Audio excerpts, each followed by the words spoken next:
In this video, I'm going to show you how to use the rent calculator on Apartments.com.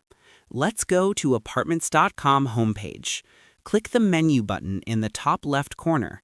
From the drop-down, go down to Renter Tools, then select Rent Calculator. Once you're on the calculator page, it helps you determine how much you should spend on rent.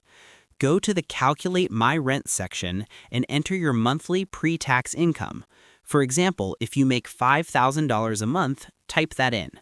Next, input the percentage of your income you're willing to put toward rent. You can slide it left or right. 30% is a common starting point. Based on that, the tool will show your suggested rent budget.